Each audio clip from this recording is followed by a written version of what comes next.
Buongiorno, benvenuti alla TG Sicilia, le principali notizie. Anno giudiziario inaugurato tra le contestazioni dei magistrati a Catania, protesta tricolore delle toghe contro la riforma Nordio e la separazione delle carriere. Il procuratore Zuccaro, la mancanza di strutture ci limita. Gela è la città più armata d'Italia. La denuncia è del procuratore generale Danna a Caltanissetta. Anche a Palermo i magistrati protestano contro la riforma del governo e lasciano l'aula. A Agrigento si è dimesso il presidente della Fondazione Capitale della Cultura Minio. La decisione dopo le critiche del governatore Schifani per i ritardi e le gaffe dei giorni precedenti l'inaugurazione. Palermo, 3 attacchi lampo di teppisti con i sassi contro autobus del trasporto pubblico. L'AMAT, l'azienda municipalizzata del capoluogo, chiede al prefetto sicurezza per uomini e mezzi.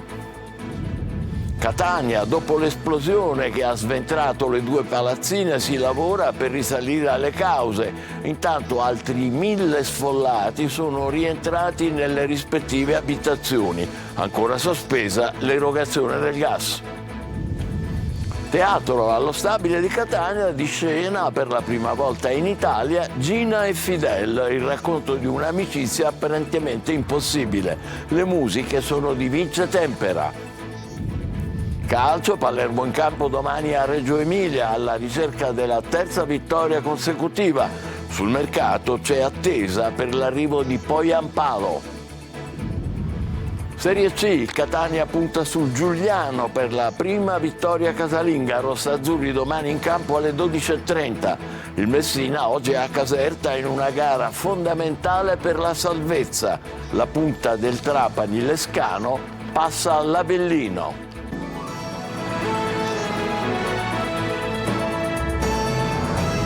Bentrovati. Giustizia tra luci e ombre. A Catania protesta tricolore delle toghe contro la riforma Nordio e la separazione delle carriere. L'anno giudiziario inaugurato tra carenze di organico e nuove prospettive. Il procuratore Zuccaro, la mancanza di strutture ci limita. Tonino De Mana. La protesta dell'Associazione Nazionale Magistrati sulla scalinata del Tribunale tra coccarde, ombrelli, cartelli tricolore, da Pertini a Sturzo, da Calamandrei a Benigni, l'esibizione musicale dei migliori talenti delle scuole etnee e l'immancabile Inno di Mameli. Si è aperto così a Catania l'anno giudiziario 2025, un momento istituzionale di confronto tra criticità, carenze di organico e nuove prospettive. Un distretto, quello che racchiude Catania, Caltanissetta, Siracusa e Ragusa, dalle tante problematiche che si aggiungono ai mugugni contro il disegno di legge sulla separazione delle carriere in magistratura. In un'aula super affollata ed abbandonata per qualche minuto dalle toghe in segno di protesta, presenti Musumeci e Trantino, il presidente della Corte d'Appello di Catania, Filippo Pennisi, ha sintetizzato una relazione di 199 pagine, snocciolando numeri nei processi civili e penali in miglioramento, ma pur sempre con criticità, come il flop del processo penale telematico. Purtroppo dobbiamo confermare queste cattive notizie, non è un qualcosa che scopriamo stamattina. 87 tribunali hanno preferito continuare con i depositi cartacei. Nonostante le carenze di organico, 15% in meno a Catania, la media nazionale è del 17%, le performance sono in miglioramento per il procuratore generale Carmelo Zuccaro. Devo registrare con abbastanza piacere e soddisfazione il fatto che stiamo riducendo le pendenze in linea d'altra parte con quello che è l'andamento su tutto il territorio nazionale. Quanto vi limita la carenza strutturale, e mi riferisco all'edilizia giudiziaria? L'edilizia giudiziaria è uno dei più grossi problemi, lei ha colto uno dei punti dolenti, non riusciamo ancora ad avere la disponibilità dell'ex Palazzo delle Poste, questo ci limita tantissimo, non limita come avete visto i risultati, le performance, ma sicuramente rende molto più difficile il nostro lavoro. Fondamentale in tal senso sarà l'accelerazione sui lavori della cittadella giudiziaria di Viale Africa. Gela è la città più armata d'Italia. La denuncia del procuratore generale Danna all'inaugurazione dell'anno giudiziario a Caltanissetta. Nel territorio gelese, ha detto, la mafia agisce ancora alla corleonese. Rita Cinardi. Le stragi del 92 e la pericolosità del mandamento di Gela, descritta come la città più armata d'Italia. Questi temi da attenzionare per quanto riguarda la criminalità organizzata nel distretto di Corte d'Appello di Caltanissetta. Lo ha affermato nell'illustrare la sua relazione il procuratore generale di Caltanissetta Fabio Danna. Il mandamento di Gela, così come sottolineato, un modus operandi apertamente corleonese, e cioè una chiara propensione senza alcuna remora al ricorso alla violenza più efferata. Inoltre, la criminalità organizzata di quel territorio è senza dubbio una di quelle con maggiore disponibilità di micidiali e armi da guerra. Anzi, in relazione al numero di residenti, ha sottolineato il procuratore generale, è forse la più armata d'Italia e ha disponibilità anche dei micidiali Kalashnikov, che come è noto non sono mai stati utilizzati da Cosa Nostra in Sicilia per colpire obiettivi ordinari. Il procuratore generale si è soffermato anche sul tema delle stragi, ribadendo come fondamentali le indagini. Lo dobbiamo, ha detto tra gli applausi di tutti i presenti, ai giudici Falcone e Borsellino e agli agenti delle scorte barbaramente uccisi dalla mafia. Anche a Palermo i magistrati hanno protestato contro la riforma del ministro Nordio e hanno lasciato l'aula. Per il presidente della Corte d'Appello ci sono ancora connessioni tra mafia e realtà politiche territoriali. Tra gli spacciatori di droga anche bambini di 10 anni. Marco Gullà. Adesso spicheraggio. Anche i magistrati di Palermo abbandonano l'aula magna del tribunale in occasione dell'inaugurazione dell'anno giudiziario, quando ha cominciato a parlare il rappresentante del ministro della giustizia, in questo caso Alessandro Buccino Grimaldi. Dall'aula sono usciti soprattutto quei magistrati che si sono presentati con le toghe e la Costituzione in mano. Hanno così manifestato il proprio dissenso rispetto al progetto di riforma della giustizia promosso dal governo. Questo per accendere i riflettori su una riforma che avrà effetti nefasti anzitutto proprio nei confronti dei cittadini, una minore qualità della giustizia, una minore risposta dell'azione giudiziaria e soprattutto in questo territorio che ha già pagato un prezzo altissimo. Nel corso della sua relazione il presidente della Corte d'Appello di Palermo, Matteo Frasca Polara, ha detto: le indagini e i processi degli ultimi anni evidenziano come Cosa Nostra sia rimasta perfettamente attiva, con sempre nuovi referenti per le proprie esigenze di controllo del territorio. La presenza criminale della mafia, aggiunge in modo netto il magistrato, è ancora oggi particolarmente attiva ed economicamente florida. Ci sono connessioni esistenti tra la locale criminalità di stampo mafioso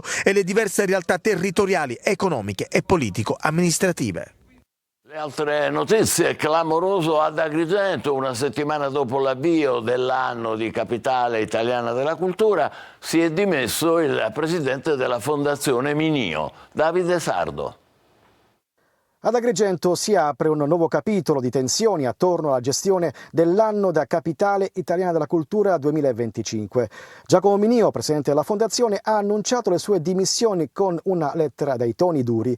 Nel documento Minio accusa il sindaco Francesco Miccichè di aver richiesto il suo passo indietro per favorire un avvicendamento squisitamente politico. Nella lettera il presidente uscente respinge le critiche rivolte alla Fondazione negli ultimi giorni, sottolineando che le problematiche emerse, come le condizioni delle infrastrutture, la segnaletica e i ritardi organizzativi, non rientrano nelle competenze dell'ente. Le dimissioni arrivano dopo settimane di polemiche inasprite dai ritardi e dalle gaffe che hanno segnato l'inaugurazione ufficiale e la visita del Presidente della Repubblica Sergio Mattarella. Un evento che, anziché rappresentare un momento di celebrazione, ha scatenato aspre critiche, tra cui quelle del governatore Renato Schifani, che ha definito l'organizzazione deludente e quindi ha annunciato un repulist che forse è già iniziato e non sarebbe concluso. Il clima di incertezza rischia ora di compromettere ulteriormente un anno cruciale per la promozione dell'immagine di Agrigento e del territorio siciliano a livello nazionale ed internazionale. La città, scelta per il suo straordinario patrimonio storico e culturale, si trova adesso a fare i conti con divisioni politiche e gestionali che potrebbero mettere in ombra le sue ambizioni. A Palermo un 23enne è stato aggredito con una coltellata al torace alla Vucciria. Il giovane è stato portato al policlinico in sella a uno scooter guidato da un'altra persona che è andata via subito. Le condizioni del ferito, piantonato dalla polizia, sono stabili. 3 attacchi lampo a sassate contro altrettanti mezzi del trasporto pubblico urbano a Palermo nelle ultime 72 ore. Gli autobus sono stati danneggiati da teppisti improvvisati, ma l'AMAT, l'azienda trasporto della città, chiede aiuto al prefetto. Manlio Viola. E allarme attacchi agli autobus di Palermo a colpi di pietra, vere e proprie sassaiole contro i mezzi in servizio, con danneggiamento di parabrezza, porte e finestrini e con grande paura e rischio per autisti e passeggeri. Sono già 3 i casi che sono stati denunciati, l'ultimo assalto nel pomeriggio di ieri, venerdì 24 gennaio in via Papa Sergio, presa di mira una vettura della linea 731 raggiunta da una pioggia di sassi che ha causato la rottura del parabrezza anteriore. Fortunatamente i danni si sono limitati alla vettura, nessun ferito a bordo ma solo spavento per passeggeri e autista. Nelle 48 ore precedenti altre 2 vetture erano state colpite da pietre in aree diverse della città. Si è trattato di una vettura della linea 246 colpita alle portiere, mentre l'autobus era ferma al capolinea. Sono stati rotti alcuni finestrini laterali e danneggiate le porte scorrevoli. Il giorno precedente era toccato a un mezzo della linea 108 che invece era in movimento nei pressi dell'ospedale civico. È stato raggiunto da una pioggia di sassi che ha colpito i finestrini laterali ma dal lato opposto rispetto alle porte. Per i primi 2 danneggiamenti si cercano 8 ragazzini, mentre per l'ultimo episodio la polizia ha acquisito i filmati di sicurezza del bus e delle telecamere degli esercizi commerciali della zona. Il presidente dell'AMAT, Giuseppe Mistretta, ha chiesto al prefetto di Palermo maggiori controlli e interventi per risalire ai teppisti. Sarà proprio il tema della sicurezza nelle grandi città siciliane l'approfondimento di oggi di Il Punto, il programma di Luca Ciliberti, in onda in diretta tra poco alle 14.30 su Telecolor e domani alle 14 su questa rete. Aggressioni frequenti anche a minorenni, movida violenta, microcriminalità in aumento con cittadini e commercianti spesso terrorizzati, come abbiamo appena visto.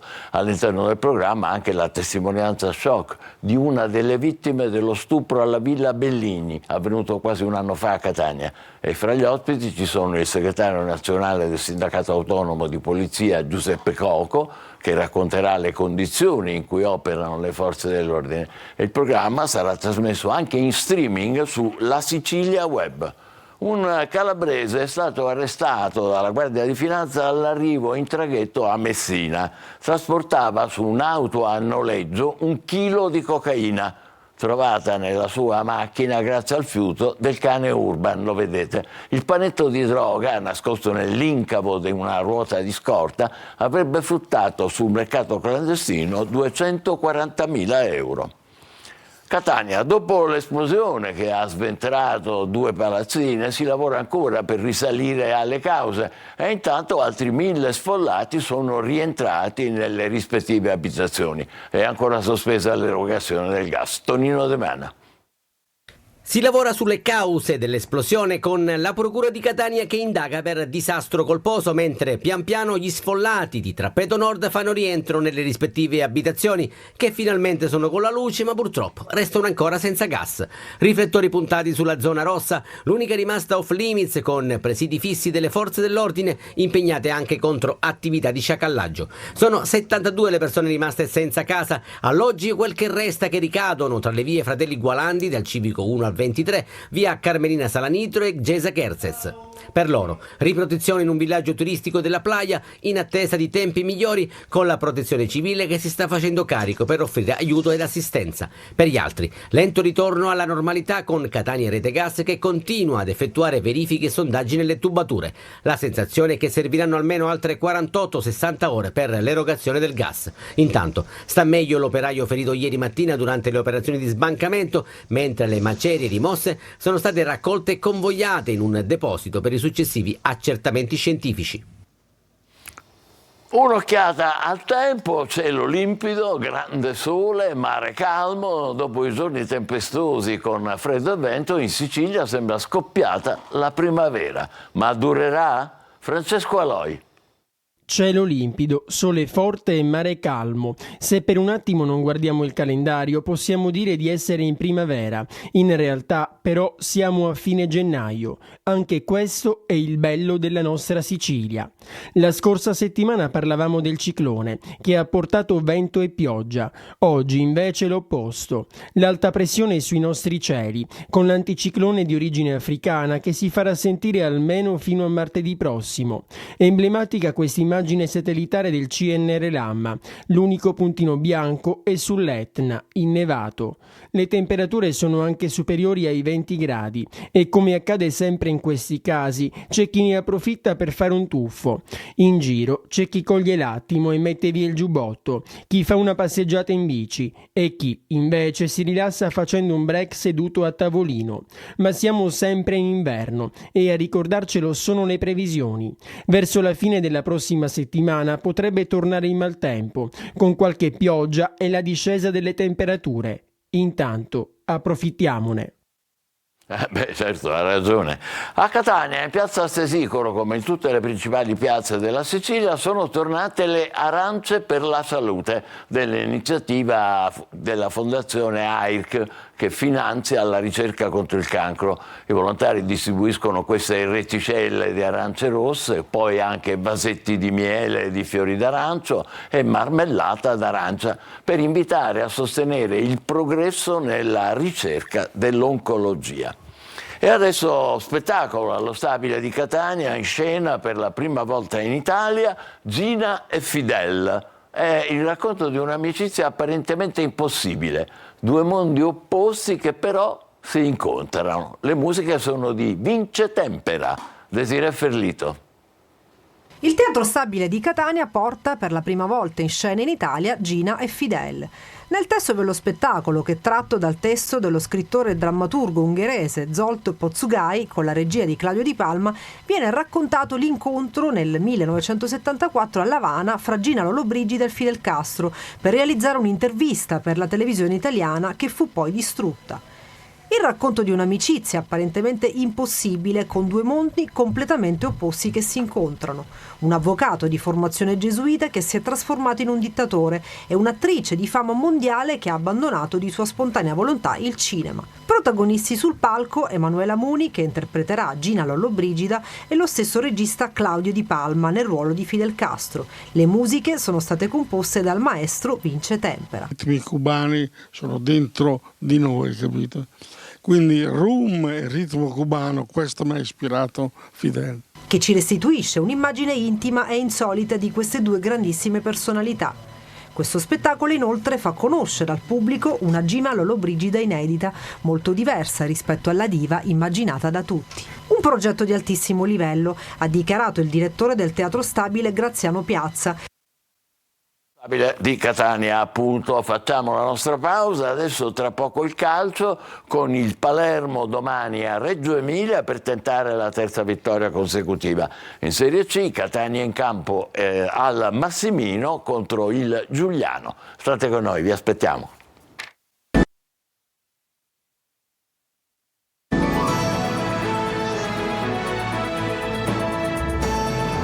Calcio Serie B, Palermo in campo domani a Reggio Emilia, i rosaneri di Dionisi alla ricerca della terza vittoria consecutiva. Sul mercato c'è attesa per l'arrivo di Poyampalo. Marco Gullà. Non vuole parlare di mercato e quindi del possibile arrivo di Poyampalo. Alessio Dionisi pensa solo al match di domani contro la Reggiana. Il Palermo Reggio Emilia va alla ricerca della terza vittoria consecutiva al termine di una settimana caratterizzata principalmente dalle voci di mercato, con l'attaccante del Venezia ormai ad un passo dal vestire i colori rosanero, testa solo alla Reggiana. Noi dobbiamo rimboccarci le maniche, sudare e lottare per ottenere il terzo risultato utile. Punto. Non diamo per scontato nulla perché non siamo mai riusciti a dar continuità, quindi, o perlomeno pochissimo, quindi dobbiamo lottarci, sudare, veramente rimboccarci le maniche per ottenere il terzo risultato utile, sarebbe già una cosa importante. Dionisi ha già fatto intendere che non ci saranno cambi rispetto all'11 che ha battuto domenica scorsa la Juve Stabia. Brunori e Leduaron flirtano sempre più, c'è feeling, e domani saranno ancora una volta titolari. A centrocampo Pierozzi e Lund dovrebbero agire sulle fasce, al centro spazio a Segre come mezzala destra, Gomez, Perno centrale e Ranocchia mezzala sinistra. Non c'è spazio per Di Francesco, il nuovo modulo lo penalizza. Nella Reggiana c'è Gondò in avanti con Vergara e Portanova a supporto. Catania in cerca della vittoria sempre sfuggita nel nuovo anno. Domani alle 12:30 al Massimino arriva il Giuliano. Marco Carli. Un punto nelle ultime 3 partite per il Catania, la fragilità che deve trasformarsi in qualcosa di diverso, le settimane che corrono e le opportunità che si sprecano, ma ad ogni weekend, almeno sul campo, c'è un'altra possibilità per riemergere, in attesa, per dirla con Toscano, di innesti che in attacco soprattutto possano dare quel qualcosa in più, per chiudere in crescendo una stagione cominciata male che sta proseguendo sulla stessa linea, logorando i tifosi. L'opportunità di questa settimana si chiama Giuliano, squadra che ha lo stesso ruolino di marcia dei rossazzurri nel 2025, un solo punto conquistato, e che arriva a Catania con assenze importanti, Celeghin e Oyewale, e è reduce da 2 sconfitte di fila. Ma il Catania dovrà dimostrare che il punto di Picerno non è un brodino, ma un tentativo di ripresa. Toscano avrà da ruotare pressappoco i soliti elementi, fra i nuovi in campo Dini, probabilmente invece dalla panchina del Fabbro. Jimenez è riportato sulla 3/4 dopo la partenza di Carpani, con il pubblico che non vuole rivedere una partita in stile Juve Next Gen. Catania-Giuliano in campo alle 12:30 al Massimino sarà seguita come sempre da Telecolor, collegamenti a partire da mezzogiorno dallo stadio, commenti da studio, interazione da casa, 3 ore live, concluse con le interviste in anteprima ai protagonisti. Il Messina gioca oggi a Caserta una gara fondamentale per la salvezza. La punta del Trapani, l'Escano, passa all'Avellino. Granata impegnati domani a Biella contro la Juve Next Gen. Sergio Colosi. Il calvario del Messina passa all'esame della Casertana, dopo una settimana nel segno dell'incertezza e della più totale improvvisazione. Lo scontro salvezza di oggi pomeriggio al Pinto segna l'esordio del tecnico Simone Banchieri, l'unico a dire di sì a Domenico Roma. Sono felicissimo di aver avuto questa opportunità. Ieri, quando si è concretizzata col direttore, per me venire a Messina è stata una grande felicità, in un club storico, in una piazza che sa di calcio, in una piazza che ha fatto la Serie A. Convocato anche l'ultimo acquisto dal Cosenza il terzino destro Ghianfi. Morrichelli gioca dall'inizio in difesa. A centrocampo la conferma di Crimi e l'esordio di Buchel, con De Sena e Luciani in attacco. Per il Messina terzultimo, con 4 lunghezze di ritardo dalla Casertana e col peso della possibile esclusione del Taranto, che toglierebbe 6 punti dalla classifica dei giallorossi, è una sfida cruciale, preparata nel peggiore dei modi, senza allenatore e con ruoli ancora scoperti. Clamorosa notizia di mercato a Trapani. Facundo Lescano, 17 gol in 23 giornate, lascia il club Granata e firma con l'Avellino. Antonini ha dato il suo assenso. Domani la squadra è impegnata a Biella contro la Juve Next Gen, tra le più in forma del girone. Noi ci fermiamo qui, l'appuntamento per la prossima edizione è per le 20. Grazie per averci seguito, buon pomeriggio.